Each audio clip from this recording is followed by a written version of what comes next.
Selamu alaikum të dashur miq, po takohemi së bashku në emisionin e radhës, një herësh edhe përmbyllës të emisionit Kështu ishin të parët tanë.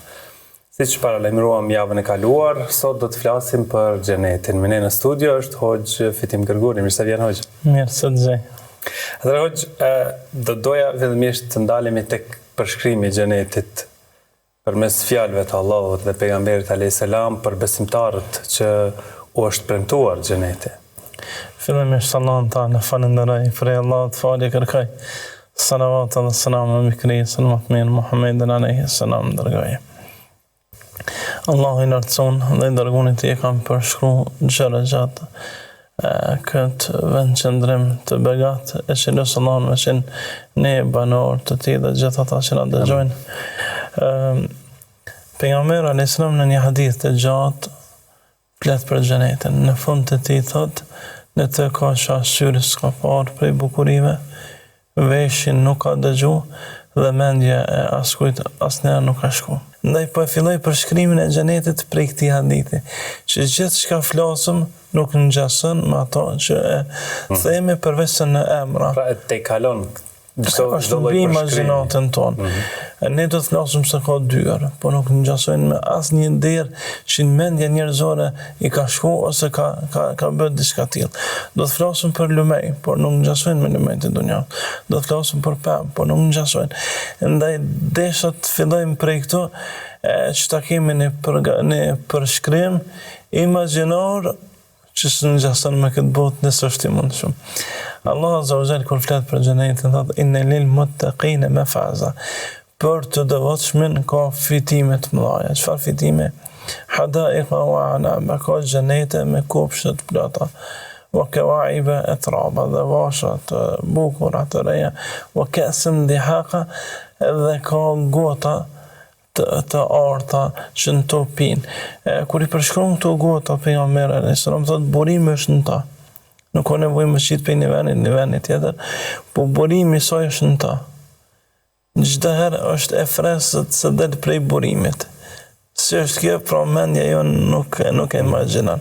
Ne imagjinojmë një burim të ujit që rrjedh një vend, po jo që bartët. Në xhenet kjo është. Kur flet pejgamberi alayhis salam për xhenetin, thotë është shtëpia janë një tull nga ari, një tull nga argjendi, fillimi i saj shihet, ndërsa fundi i saj nuk shihet. Dhe ajo që lidhen tullat me mallteri i dunjas, nëse lejohet me thonë, do të është misk prej aromës të mirë, që gjithmonë ka një aromë tjetër që të më herët të se këndje. Pra në çdo moment sheh, dëgjon dhe shijon gjëra që asnjëherë më herët nuk i këndje. Kur Allah përshkruan një ajet tjetër xhenetin thotë wa bashiril ladhina amanu wa amilus salihat anna lahum jannatin tajri min tahtihim al-anhar. Për ata që kanë besu dhe kanë bërë vepra të mira, për një xhenet që në këmbët e tyre rrjedhin lumejt. Qysh i bën kjo? Kudo që ecë këmba jote, ato është lumi. Pra lumi merr rrjedhoj me hapat e tu. Qysh o kjo? Nuk e ka për imagjinatën njerit. Kur flet për lumejn, thot ka lumejn nga qumshti, lumejn nga mjalti, lumejn nga vera që nuk de, edhe lumejn nga uji. Këto tri të parat nuk i ka shpjegu, vetëm këtë fundin e ka shpjegu. Thot ngjyra e këtij lumi prej uji është më e bardhë se qumshti dhe më ëmbël se mjalti. Po të flasësh për mjaltin, ma imagjinata jonë se kapë. Ndërsa kur flet për tokën, thot është nga një lloj parfumi i veçantë, misk i veçantë. Kështu është pikat shkurta të xhenetit, ndërsa pemët e tina janë të asoj madhësie që nëse ecë njeri 100 vjet në hijen e saj, nuk e të i kalon dot. Qysh i bjen që një pemë me xhenetin, nëse do të ishte e mundshme të vendosej në këtë botë, do të ishte më e madhe se toka disa herë. Pasi tokën e kthehesh në pikën ku je nis për 100 vjet sigurt. Ndoshta edhe për 20 apo 30 vjet, nëse ecë pa ndërprer. Dhe kjo është mallësia e pemëve, ndërsa e frytave, Allahu vazhdon me përshkruan, thot, sa herë të marrin fryt, është ndryshe prej atij që ishte para. Për shembull, e merr një moll, e shijon, e merr një moll tjetër, po prej asaj pemë, po më është e njëjtë, po shija është ndryshme. Pse një gjë është e sigurt? Nuk do të ketë asgjë të ngjashme me por kjo për shkak të mos më bën njerëz pesimistë ata. Gjithmonë ka të risi të pafundme. Dhe çfarë ndjesie sjell pastaj fakti që aty pra nuk do të ketë vdekje, nuk do të ketë dhimbje, pikëllim, por do të ketë vetë qetësi, paqe. Padyshim se ju thuhet njerëzve në xhenet që thot pejgamberi sallallahu do të ngjallen në moshën 33 vjeçare, do të jenë xhenetlit në gjatësinë e Ademit alayhis salam edhe në bukurinë e Jusufit sallallahu alaihi wasallam. Do të kenë rroba që nuk do të plakë, nuk do të vjetrohen dhe rini që nuk do të shuhet. Por gjithmonë do të jenë në këtë moshë. Gjithmonë do të jenë 33 vjet. Pas 333 triliard vjetësh, ata do të jenë të tillë. Bukuria gjithmonë shtohet. Kjo në tregon hadithi i Sukut i tregos, është njët që njerëzit në xhenet kur dalin në treg dhe kthehen pastaj në shtëpitë e tyre, kuptohet ju me bleme parë, gjithçka do ta kenë falë, pastaj është mbrësinë e tyre dhe kthehen në shtëpitë e tyre, ju thonë grave tyre, ju kemi gjetur më të bukura se sa kur jemi dalë. Dhe ato thonë, jeni kthyer më të bukur se sa që jeni dalë. Pra është bukuri që shtohet dhe shtëpiat në xhenet, bukuria vazhdimisht e tyre shtohet, çdo herë ka risi të rento, që ashtu në pemë, që ashtu në lumejnë, që ashtu në çdo sen që na e shijojna, do të merr formë ndryshme prej asaj që kemi parë më herët. Thot pejgamberi alayhis salam, një njeri vendos që të shëm mbretënin e tina. Fillon prej ditës të parë që të hulumtoj në atë shtëpin që e ka, pastaj në shtëpi tjetër, ato mira miliarda shtëpi, kopshte, pallate, i viziton një nga një, dikur arrin fundin, mas mira vjetësh. Pastaj kthehet përsëri në fillim dhe këtë ka ndryshuar. Se është sikur të mos jetë më ajo që ke patë ndonjëherë.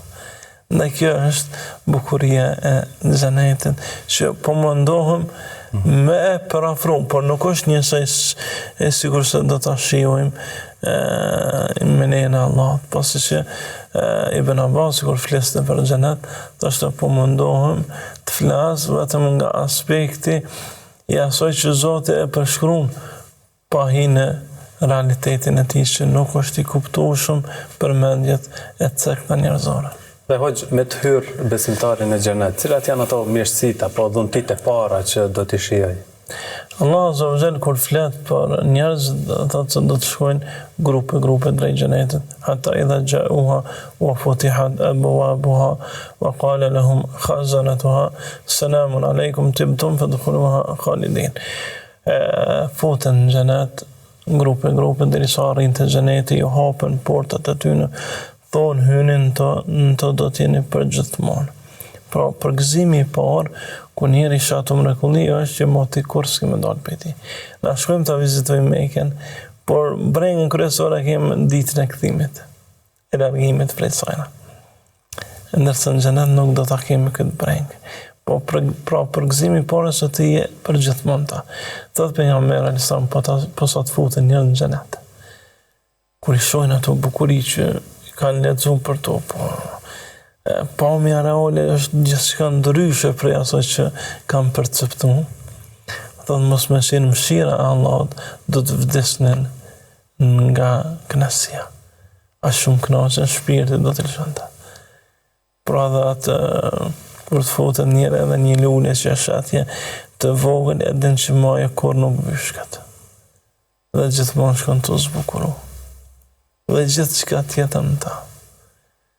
Do t'jetë në kohët në xhenet, do t'jenë vetëm dy koha, ajo mëngjesit dhe mbrëmjes. Dhe njerëzit do të futen në kohën e mëngjesit, dhe thot pejgamberi sa del njeri në një nga balkonet e shtëpisë e tij dhe i sheh ato bukuritë e xhenetit. Mahnitet me to. Mahnitet nga ajo që e sheh, prej bukurive që Allahu ka përgatit për robët e tina. Dhe si do t'jetë takimi i banorëve të xhenetit mes vete, komunikimi?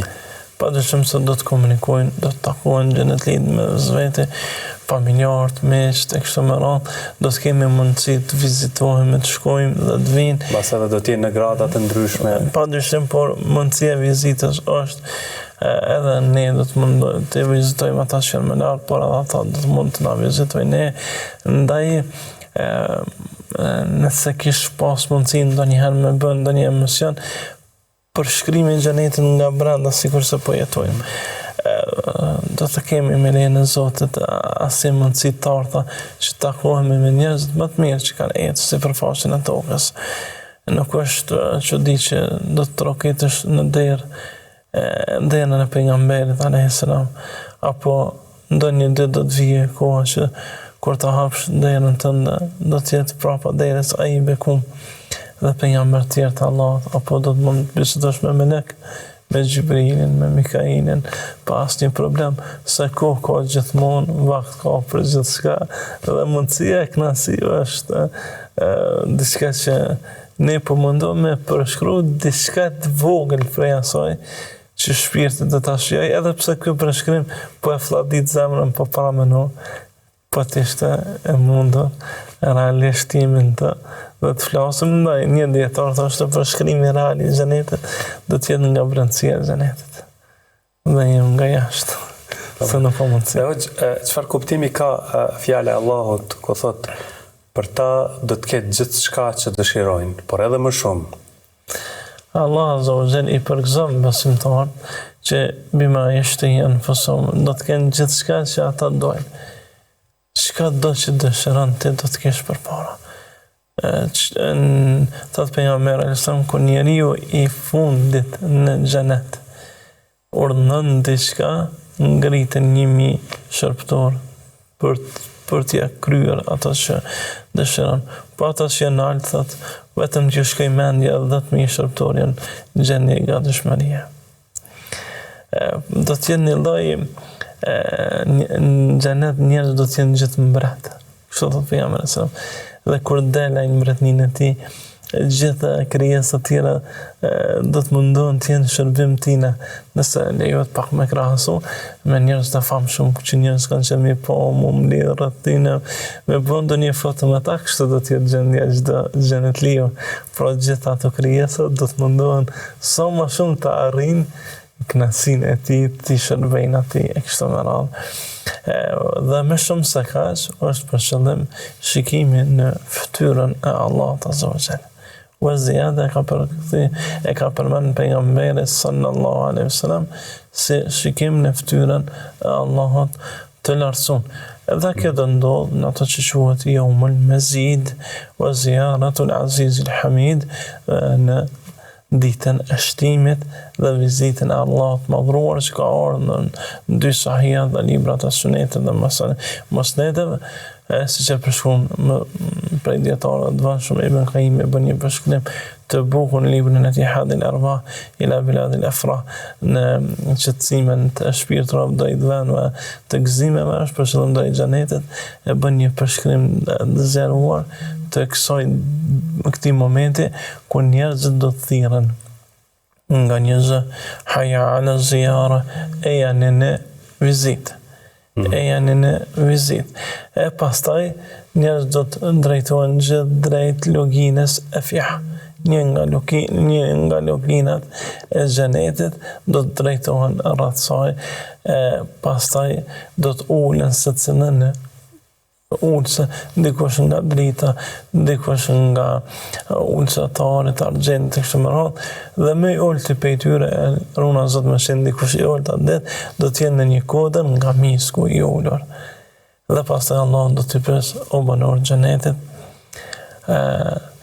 sot është dita e shtimit. A keni diçka Spari thot selamu alejkum ja ahlel gjenne, paqja Allah që mbi ju banor xhenetit, dhe këta ja kthejnë Allahum ente salam wa minke salam tabarak dhe ja dhal gjelali wal ikram. Çka thot besimtari pas namazit? Po, ti e paqja pasore, prej të jashtë paqja, u madhrofshin dhe u bekofshin emnat dhe cilësitë tua, e pas të i thot o rob të mi, a keni nevojë diçka me tej, do të Zot ti na ke runga xhenemi, na ka bëjë xhenetli, na ke dhënë gjithë të mirat, na kërkojnë të jeshin kënaqur me neve. Allah thot po ti mos isha i kënaqur me juve, nuk do t'ju kisha fund xhenetin tëm. Pastaj thot fasaluni, kërkoni prej meje se sot është dita e shtimit dhe gjithë së bashku do të kërkojnë. Do të mirë një fjalë që do të kërkojnë me po fytyrën e Allahut azza wa jall. E pastaj Allah do të largoj pengesat për mes tij dhe xhenetit dhe drita shibia xhenetit, post mos ishte mëshira Allahut do të dishte të bëjmë sa më tërë xhenetin. E pastaj njerëzit do të shikojnë Allahun dhe secili do të vetmohet me të. Do të flet me Allahun. E lartësun në ditë do të kujtojnë jetën edhe rabbukum alladhi kuntum ta'budun. Shikoj Allah, që ju keni adhuruar në dunja. Shikoj Zoti, që ju keni adhuruar, thot pejgamberi sa mos ishte mëshira e Allahut, që njerëzit ju kthehen kënaqësia në xhenet, pas kësaj kënaqësie asgjë nuk do t'i kënaqte. Pra kjo është ajo që shkurtimisht, ajo që pyete, edhe pse Imam Nesai me koni libër, Rojatullah, e që ndashtë Allah me e shpjegu për libra më të mira në këtë temë. Dhe hoq, më herët fillohet përshkrimin se si besimtari do të ecë dhe në këmbët e tij do të rrjedhin lumejt. Në anën tjetër pra përshkruhet xheneti me kopshte të shumta poshtë të cilëve rrjedhin lumejt. Padyshim në xheneti prej përshkrimeve shumë të është në to ka kopshte dhe ka në lumejn to. Përshkrimet janë ndryshme. Lumejn do të ketë në pallate. Pallati do të duket jashtme nga brenda dhe brendshme nga jashtë. Si është kjo nuk e di, nuk e imagjinon njeriu që do të jetë e jashtme brenda dhe brendshme jashtë. Pra, do të jenë të ndërtuar një mbi një dhe secilin prej tyre do të ketë lumej. Këto nuk e ka momentja njerëzore, nuk është diçka që ngjason me arkitekturën e kësaj bote. Si u ndërtuan ato kopshte, si u mbollan ato pemë nëse i përkthejmë me veprat e kësaj dunjas? Nëse përkthejmë me veprat, e kemi hadithin që transmeton Imam Tirmidhiu radhiyallahu anhu se pejgamberi alayhis salam kur është ngrit në Miraj, e ka thënë tek Beitul Ma'mur Ibrahim alayhis salam të shobja me negve dhe pas selamit i ka thënë Ibrahim a.s. o pejgamberi Allahut, bëj selam umetit tënd dhe thuaj se xheneti është një tokë e pambjellur. Është një tokë që nuk ka mbjellur të, ajo mbillet duke thënë subhanallah, alhamdulillah, la ilaha illallah, Allahu akbar, la hawla wala quwwata illa billah. Pra me këto gjëra mbjellet kjo tokë në xhenet. Dhikri ai që na bën neve që të mbjellëm sa më shumë kësaj lloj pemësh, ndaj njeriu le të lexoj për pemët e xhenetit dhe do ta shoj dhikrin shumë, sepse e din se çdo ditë e ka zgjeruar territorin e tij, se mbjellja një pemë kësaj përmose shton territorin më shumë se në dunjë dhe çka kon të dhe një mençur që e dënë gjersin e mbretënisë tij, padyshim se ashton dhikrin dhe mundohet të mbjellë sa më shumë pemë. Në anën tjetër hoqë njeriu në këtë botë i do dhe dëshiron të shijojë të mirat e kësaj bote, bukuritë e shumta që Zoti i ka krijuar, por jo të gjitha mund të arrijë ndonjëherë që të shijoj, por edhe përballë kënaqësive dhe tërheqjeve të shumta ka bë sabër, ka sakrifikuar në mënyrë që ta kënaq Zotin. Cili është shpërblimi në këtë rast edhe i sabrit për besimtarët që do të hyjnë në xhenet? Allah i lartësuar kur i nxit besimtarët në jetën e kësaj bote të durojnë thotë innema yuwaffa as-sabiruna ajruhum bighayri hisab. Allah do të shpërblej durimtarët me shpërblime pa hesab, pa llogari. nuk të regon për sabrin ndo një shpërblim në xhenet. Sepse është më i vlefshëm se një shpërblim konkret. Pra është ekskluzive. Është diçka ekskluzive, një shpërblim i lloj-llojshëm, i pa imagjinuar dhe pa mundësi kalkulimi. Nuk mund më llogarit. Kështu Allah i shpërblen. Aja vlen që të bëjmë sabër në dunja. Unë dhe te kemi kaluar ndoshta gjysmën e jetës. Kam mbetë edhe gjysma tjetër, gjysma sa shkojnë gjumë në punë kështu më radhë, kam mbetë pak për Zot. A nuk ja vlen që kjo pak tjetë e mirë dhe të futëm në këtë xhenet me kaq shumë shpërblime? Patyshim se po. Ndaj, nëse na thuhet do të ofrohet një punë, ora e cilës do të paguhet 10 milion euro. Cili prej neve do ta refuzonte? Ose cili prej neve do ta kalkulonte jo se ku më flajt, ose jo se kom punë tjera. Asnjë. Nëse është 10 milion, 8 orë të 10 milion ditje, nëse bën për në xhenet, nuk ka që llogaritet. Se thot pejgamberi sallallahu vendi ku rën shtoga e xhenetit, veç e vendi, ku një shtogë vendoset, është më e mirë se dunjoja që konta. Pro këtë dunjoja, për i kur së të demit alesam, dhe e njërën e fundit.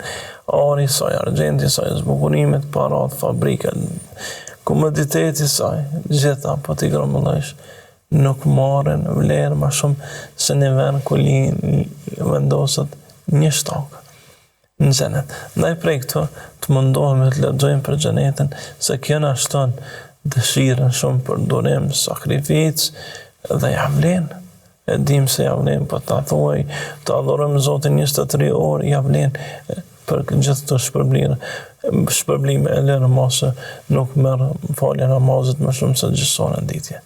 Ndaj pak sabër, shumë shpërblim, pak konfim e lejnë Allah.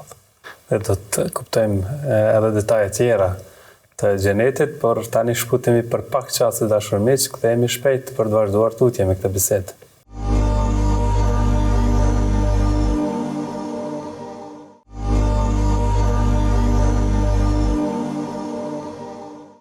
Vazhdojmë tutje të dashur miq me këtë pjesë tjetër të emisionit, kështu ishin të parët tanë dhe po flasim me Hoxhën Fitim për xhenetin.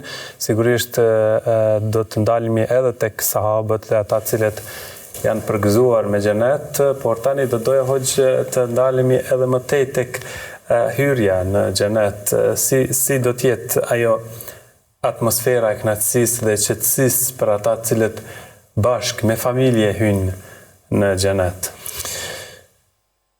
Patyshim se Allah dhe i dërguari i tij e përshkruajnë këto momente që njerëzit nga gëzimi i madh do të vrapojnë dhe do të jenë të lumtur. O men utja kitabehu bi yamini, ati që ka dhënë libri nga ana e djathtë, thotë ky është libri, lexoni kështu në çka më vepru. E pastaj do të shkojë i lumtur drejt xhenetit të Allahut. Sidomos kjo kurorëzohet kur njeriu arrin të jetë në këtë vend të mrekullueshëm me ata që i don dhe ka jetuar në këtë botë, me prind, familjen, fëmijët.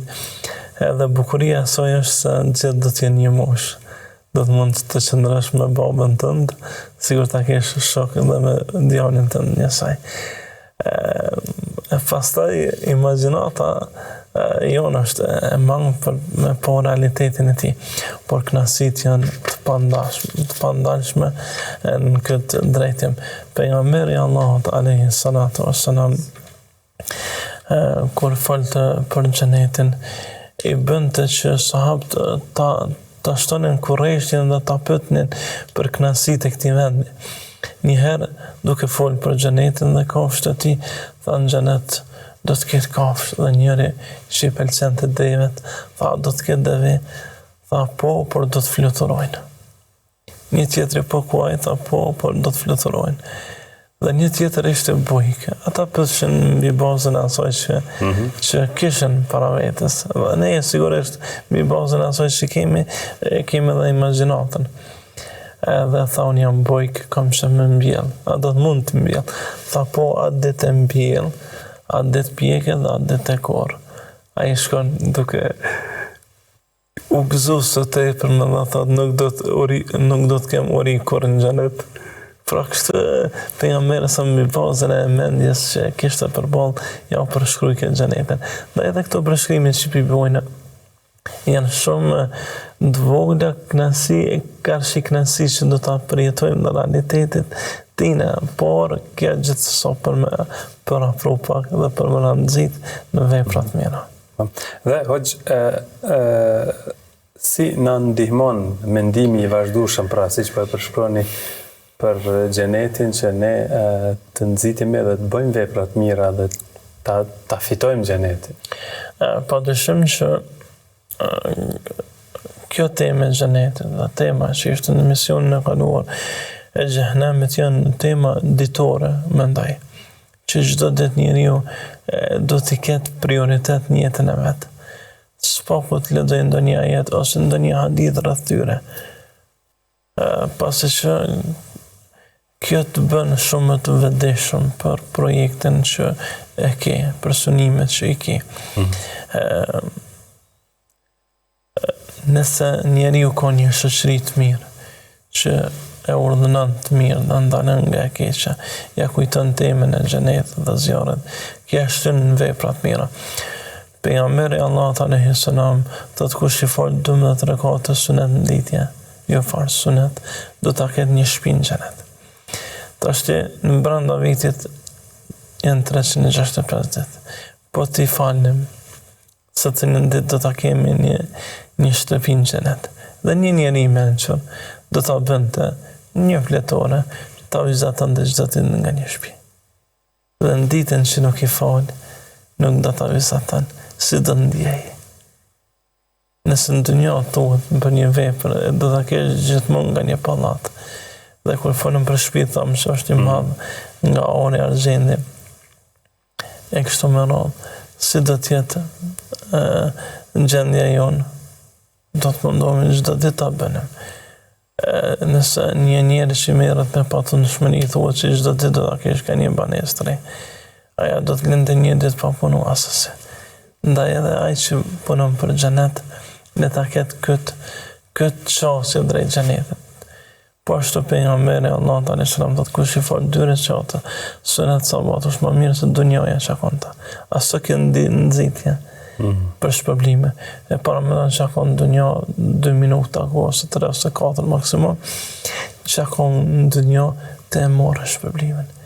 A më ndaj ta bëjmë një fletore përgatitja ime për xhenet, dhe një tjetër ruajtja ime nga zjarri, që të na shërbejnë këto hadithe për më në nxit. Janë disa libra të vogla, kodra me sevape për pak minuta. Është një libër për këtyre në gjëvan tonë prej vitesh të tëra. Ndaj ta lexojmë ato për 10 minuta që ka mujna me arrit. Dhe kjo në nxit padyshim në kënaqësitë që Zoti ka përgatitur në xhenet, pasi Allahu jar pejgamberi Allah thotë, Allah e merr njeriu më të shkret në këtë botë. Mas shumë të që ka hjek. Nuk dihet që dikush ka qenë me i varfër, me i vujtë në saj. Dhe për një qasë të fund në xhenet dhe në zirë. Dhe pyet, o robi jam, a ke ndjenë ndonjëherë dhimbje në dunja? E mërgjit thot, kur Zot jam. Një qasë të vetëm të jarën gjitha këto piklime, gjitha këto vujtje nda javlen, edhe të na ajën kom namaznate, edhe të na thahet gjuha nga dhikri madh, edhe të mundohemi të bëjmë çmos, sepse për vetë e kemi, dhe vetë do t'jemi ata që do t'i shijojmë me nejën Allah të këto kënaqësi. Dhe sigurisht në këtë emision gjithmonë përmenden sahabët, dhe 10 prej tyre janë në një list, janë të përmendur nga vetë pejgamberi alayhis salam dhe të përgëzuar me xhenet. Dhe lista fillon me 4 halifet. Fillimisht lista fillon me pejgamberin alayhis salam, thotë an-nabiyyu fil janna, pejgamberi është në xhenet. Pastaj thotë Abu Bakr në xhenet, sahabët po. Omer është në xhenet, Uthman në xhenet, Ali është në xhenet. Pastaj vazhdon thotë Talha është në xhenet, Zubair është në xhenet, Said ibn Zaid është në xhenet, Abdurrahman ibn Auf është në xhenet, Sa'd ibn Abi Waqqas është në xhenet, dhe emini i këtij ummeti Ebu Ubej, Qasim është në xhenet, Ebu Ubej është në xhenet. Pra këta janë 11 përgëzunit me xhenet, duke fillu me pejgamberin dhe prej sahabëve 10 përgëzunit me xhenet. Sigurisht që ko pas kohë pastaj ka pas edhe përgëzime tjera apo jo? Padyshim këto janë ato që janë përmendur. Fatimia hadith po, që është Bilali, është Fatimia radhiyallahu anha, është Hasani, është Husaini radhiyallahu anhuma, është Abdullah ibn Mas'ud radhiyallahu anhu, kur kanë qesh me këmbët e tij, thotë këmbët e tij peshojnë më shumë se Uhudin në xhenet, thotë mos qeshni me këmbët e tij të vogla. Dhe shumë sahabi tjerë është ai personin që 3 ditë radhës e pejgamberit më ka përgëzuar për të se do të jenë nga në xhenet lit. E kështu me radhë, pra ka libra që kam përmbledh mi 200 sahabi që janë përgëzuar me xhenet, po si tërsi krejtin përgëzuar me xhenet, sepse futen fjalën e Allahut radhiyallahu anhum wa radu an. Allahu ishte i kënaqur me ta dhe ata ishin të kënaqur me Allahun e lartësuar. Ndaj kjo ajet na bën me që gjithë me dije që gjithë sahabët janë përgëzuar me xhenet. Por kjo dhe që është më e veçantë. Po dyshim është më e veçantë. Po ashtu gjitha gratë e pejgamberit sallallahu alajhi wasallam, Harovati, Aisha, Hafsa dhe gjitha tjerat janë në xhenet, janë të përgëzuar me xhenet. Ndaj këta 10 kanë disa veçori mbi të tjerët, padyshim. E që prej veçorive tyne është që shumica tyne vjen me islamin e hershëm përveç Umerit. Ndërsa gjithë tjerët kanë pas islamin e hershëm. Sa'd ibn Abi Waqqas, Abdurrahman ibn Auf, Talha, Zubairi, Saidi, Aliu, Uthmani, Abu Bakri, gjithë këta përveç Umerit ishin që në javët e para u futën në islam. I tillë ishte edhe Ibn Mas'udi, që thotë jam i shtati në islam. Personi i shtatë që e kum pranu, apo Abu Dharr që thotë jam 1/4 e islamit. E kum gjetë pejgamberin alayhis salam me një të rritur, një fëmijë dhe një rob. I rritur ishte Abu Bakri, fëmija ishte Aliu dhe Bilali ishte robi.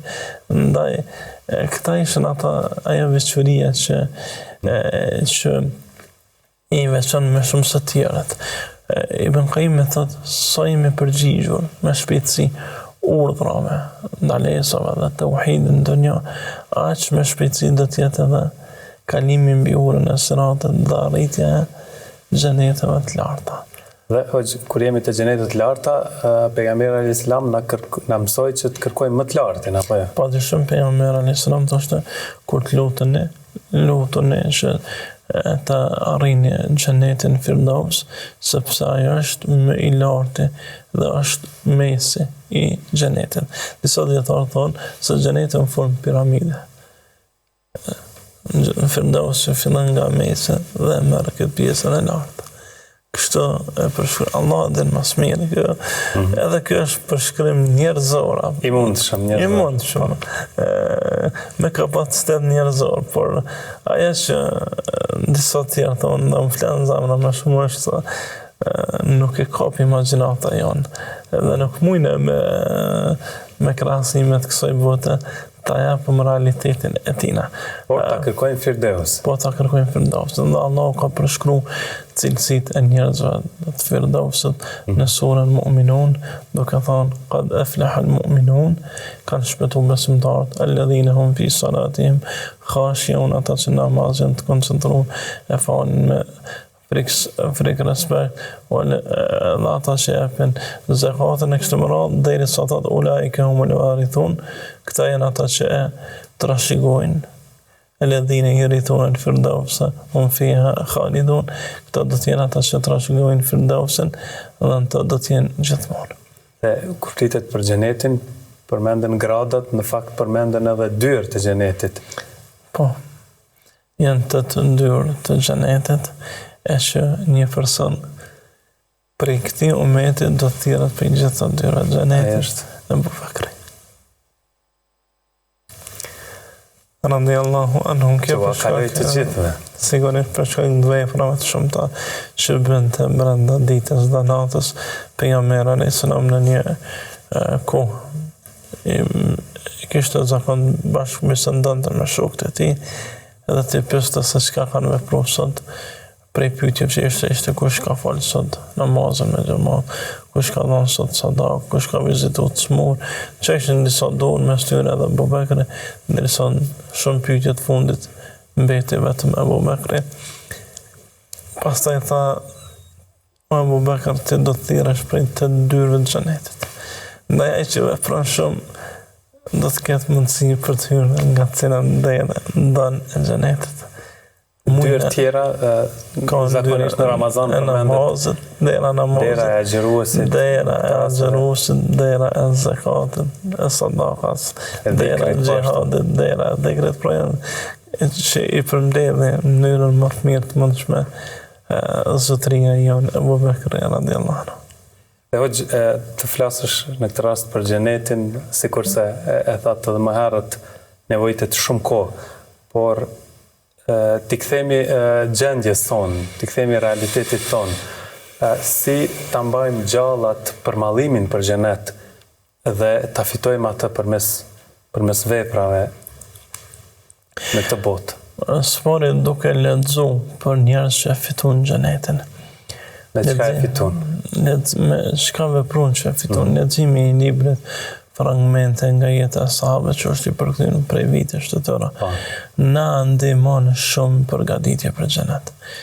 Po ti shohim sakrificën e këtyre burrave, pastaj librin e Tabenëve, kështu më radh dietarë që na përshkruajnë jetën e tyre dhe gatishmërinë e tyre për xhenet, është mendoj një prej shkaqeve kryesore që na nxit që të përgatitemi për xhenet. Leximi i librit të Allahut, leximi i haditheve, veçanërisht që flasin për xhenetin, është një lloj stimulimi praktik për gjithë ne, po është shoqërimi me njerëz që kanë dert të xhenetin. Është shumë e rëndësishme ta përzgjedhësh një shok që ta kesh temë nxitjen për xhenet. Të mundohesh t'ja kujtojsh, po edhe të kujton veprat që nxiten për xhenet. E veçanërisht në kohën që jetojmë, kohën e shpërqendrimit, kohën e internetit, e mjeteve digjitale, po ta shfrytëzon të njeriu në mënyrën e duhur që ta bënte çdo ditë nëpërmjet platformave të ndryshme, ta kujtonte vetëm dhe një shoqëri të ngushtë me ndonjë ajet ose hadith për xhenetin, do të ishte prej mënyra më të mëdha të përfitimit në këtë drejtim. Ndaj ta shfrytëzojmë çdo mundësi, sepse ai që jam tregon njerëzve një të mirë, është sigurisht ai që vepron. Kështu na mëson i dashuri jon Muhamedi sallallahu alaihi wasallam. Ndaj të mundohemi ta rikujtojmë veten, familjen, fëmijët dhe gjithë ata që kemi hak ndaj tyre për xhenet, për gatishmëri për këtë punë, për marrjen e shembujve konkret që njerëz po përgatiten. Ka edhe njerëz në vendin tonë, edhe në mesin tonë, që ndoshta këmbët i kanë ende në tokë, por mendjet e tyre i kanë në xhenetet e larta. Të jemi edhe ne prej tyre. Dhe ne shpresojmë që çdo përfundim i veprave tona të jetë ta gjejmë në xhenet, pra të bëjmë vepra të mira.